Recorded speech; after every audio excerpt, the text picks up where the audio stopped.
हमारा देश सुरक्षित हाथों में है। हमारा देश पूरी तरह से सुरक्षित है। किसी तरह की कोई वैश्विक दिक्कत नहीं आने वाली है। भाई साहब, रुपया 95 रुपया से भी ज्यादा डॉलर के मुकाबले हो गया। हम ताली पीटते रहे, थाली बजाते रहे, अब हम पैदल चल रहे हैं। कुछ दिन ऐसा आएगा कि अब आने वाले दिन में हम कोयले पर खाना बनाते नजर आएंगे, और गांव के लोग तो कोयले पर खाना बना ले ये समझ में आता है, क्योंकि हर किसी का अपना घर है, अपने घर के बाहर बना सकता है। शहरों की क्या दशा होगी जो फ्लैट। नमस्कार, मैं हूं दीपक विशाल और आप देख रहे हैं द बिग न्यूज 9। चूंकि अभी क्या है कि पेट्रोल के दाम बढ़ गए, गैस के दाम बढ़ गए, डीजल के दाम बढ़ गए, और सारे मंत्री और नेता पैदल चलने पर उतारू हो गए हैं। आपने तस्वीरों में देखा होगा कि किस तरह से अलग अलग स्टेट में, इनफैक्ट हमारे बिहार में भी आज सम्राट चौधरी पैदल सचिवालय जा रहे हैं। शिक्षा मंत्री जो मिथिलेश तिवारी हैं वो ई रिक्शा से चल रहे हैं। ऐसे बहुत सारे तस्वीरें सामने आ रही है। आप देख रहे होंगे कि किस तरह से जो नेता हैं, ऑफिसर्स हैं, वो अपनी गाड़ियों को छोड़ करके या काफिला छोड़ करके पैदल चलना शुरू कर रहे हैं, साइकिल से ऑफिस जा रहे हैं। लेकिन सवाल ये उठता है कि क्या सिर्फ अपने आवास से निकल करके सचिवालय जाना भर से क्या दिनचर्या बदल जाएंगी? सवाल ये उठता है कि क्या बिहार की जनता, जो अभी मुख्यमंत्री सम्राट चौधरी जिस तरह से अभी अपने आवास से निकल करके बिना काफिला के पैदल ही सचिवालय चले गए, मुख्यमंत्री सचिवालय गए, तो सवाल ये है कि क्या आम जनता भी पैदल चले? आप आवास से निकल के सचिवालय गए महज 500 मीटर की दूरी पर, और जनता जो डेली 20 किलोमीटर 30 किलोमीटर तक अपने कार्यालय जाती है, अपने घर से अपने ऑफिस जाती है, वो कैसे जाए? आप कहते हैं कि पब्लिक ट्रांसपोर्ट से चला जाए, आप कहते हैं कि अब पर्सनल व्हीकल्स का कम प्रयोग करें, तो आखिर जाए कैसे? पब्लिक ट्रांसपोर्ट का जो हालात है बिहार में, खास करके पटना की अगर हम बात करें, तो आपने देखा होगा कि किस तरह से बोरियों की तरह ठूस करके लोग जाते हैं, उसमें खड़ा होने तक की जगह नहीं होती है। तो ऐसे में पब्लिक ट्रांसपोर्ट से कैसे जाए? दूसरी बात, जिस जगह पे जाने में 20 मिनट लगता है, पब्लिक ट्रांसपोर्ट से उसी जगह पर जाने में 1.5 घंटा लगता है। सवाल ये भी है कि क्या इतनी बसेज पटना में है कि तमाम ऑफिस कर्मियों को पब्लिक ट्रांसपोर्ट का प्रयोग करने से वो फुलफिल हो जाएगा? क्या इतनी व्हीकल्स गवर्नमेंट ने दी हुई है सड़कों पर जिससे कि आम जनता अपने कार्यालय पहुंचे, डेली रोजमर्रा का जो कार्य है उसको करे और उसी पब्लिक ट्रांसपोर्ट से घर आ जाए? सवाल बहुत सारे हैं, और ये सवाल बना ही क्यों? आखिर ये नौबत क्यों आया कि अपनी व्हीकल्स छोड़ करके पैदल चलना पड़ रहा है नेताओं को, मंत्रियों को? सवाल ये है कि प्रधानमंत्री एक दिन आते हैं और उन्होंने अपील किया कि ये चीज़ें नहीं करनी है, सोना नहीं खरीदना है, आप तेल बचाइए, पेट्रोल कम यूज़ कीजिए, वर्क फ्रॉम होम कीजिए। आप सीधा सीधा ये क्यों नहीं कहते हैं कि सीधा लॉकडाउन लगा दीजिए, आप घरों में बैठे रहिए, अपने रोजगार को ख़त्म कर दीजिए, भूखे मर जाइए? सवाल ये उठा कि मिडिल ईस्ट में युद्ध हो रहा है, इसके वजह से ये मैसेज फैलाया गया कि मिडिल ईस्ट में युद्ध हो रहा है जिसके वजह से ये वैश्विक संकट आई हुई है। भाई साहब, वैश्विक संकट तब आती है जब आप किसी नतीजे पर नहीं पहुंच पाते हैं, क्योंकि बाकी के देश तो ठीक सही सलामत चल रहे हैं।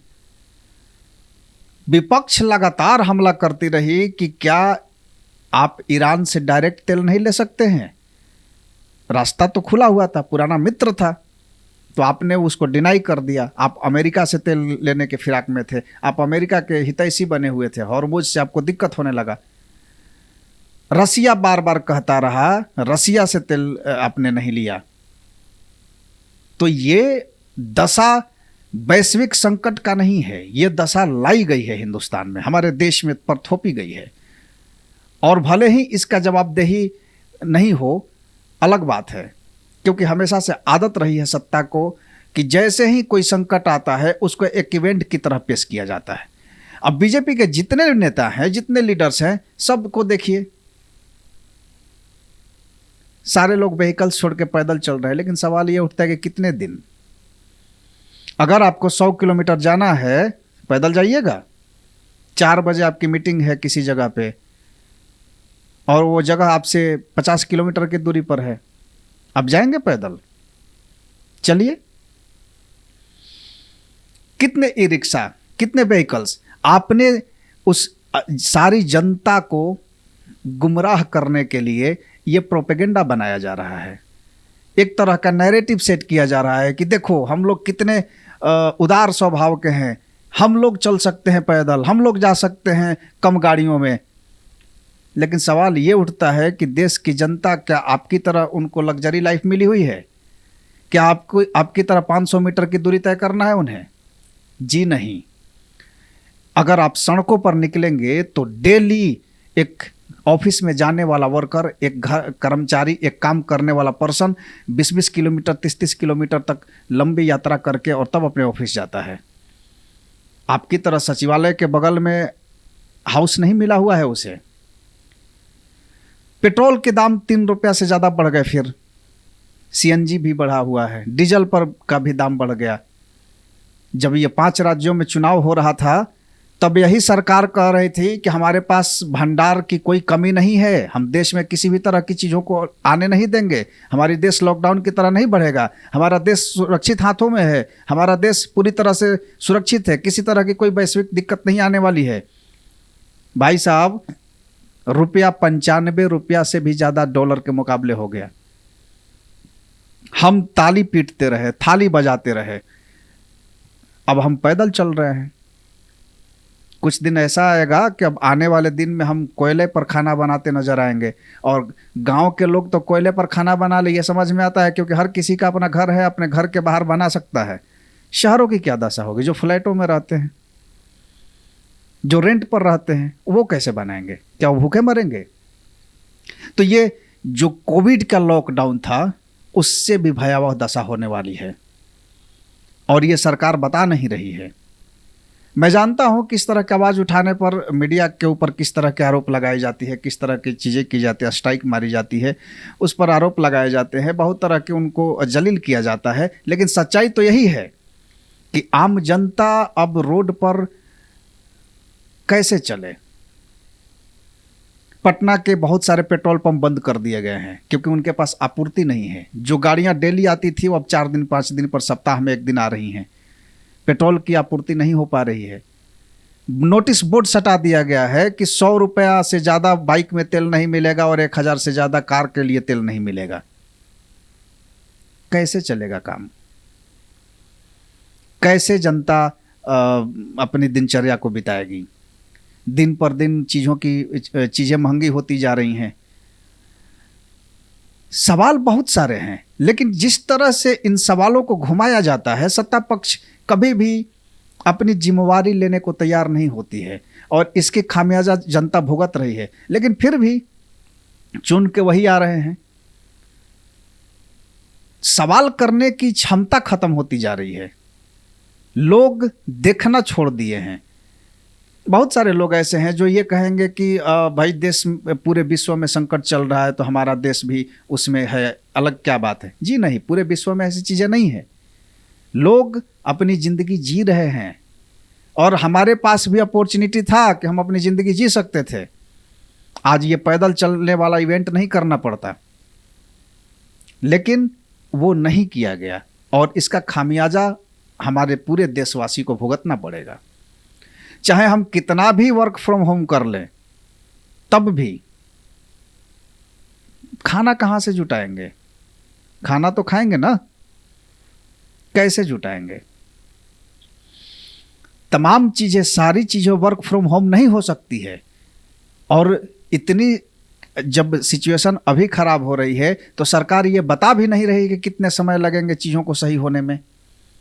सरकार ये भी नहीं कह रही है कि कितने वक्त लग जाएगी हमें पूरी तरह से आपूर्ति, जो डीजल, पेट्रोल और गैस की आपूर्ति को पूरी करने में, क्योंकि कोई विजन नहीं दिख रहा है, ना कोई रास्ता दिख रहा है। हम चुनाव लड़ने के लिए तमाम तरह का हथकंडे अपना के हो हला करके चुनाव जीत जाते हैं और अभी यही चल रहा है। चुनाव जीतने के बाद जनता किस हाल में है, किस दशा से गुजर रही है, क्या वस्तु स्थिति बना हुआ है, ये कोई देखने नहीं जा रहा है।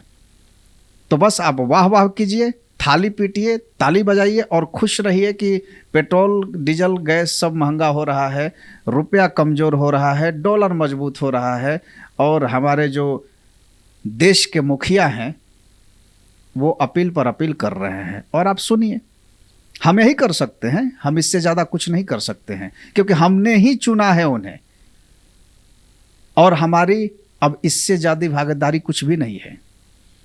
जब बंगाल में चुनाव हो रहा था, असम में चुनाव हो रहा था, तो गाड़ियों की काफिला इतनी भयंकर चलती थी, ऐसा लग रहा था जैसे मानो सब कुछ नॉर्मल है। आपने देखा होगा ना कि वो जो जादू दिखाते हैं, आपके आंखों के सामने से चीज़ें बदल देते हैं और आपको पता भी नहीं चलता। वही हो रहा है अभी देश में, चीज़ें बदल दी जा रही हैं, आपको दिखाया कुछ और जा रहा है और वास्तविकता कुछ और है। और ये आम जनता, आप जो वोट करते हैं, आप भी समझ रहे हैं कि क्या मजबूरियां हैं और किस तरह की समस्याएं हैं, लेकिन फिर भी आप उसे ही चुन रहे हैं। तो मुबारक हो, एक बार फिर से हम भयंकर लॉकडाउन से भी बुरी दशा में जाने को तैयार हैं और इस पूरी लॉकडाउन की स्थिति लाने तक में आप तमाम जनता का ही हाथ है। तो जुड़े रहिए हमारे साथ और आप बताइए आपके क्षेत्र में पेट्रोल की स्थिति कहाँ है, कहाँ पर कितनी पेट्रोल पंप है, तेल मिल रहा है कि नहीं मिल रहा है, गैस की स्थिति क्या है, ये तमाम चीज़ें आप मुझे कमेंट बॉक्स में ज़रूर बताइए और आप देखते रहिए द बिग न्यूज़ 9। नमस्कार।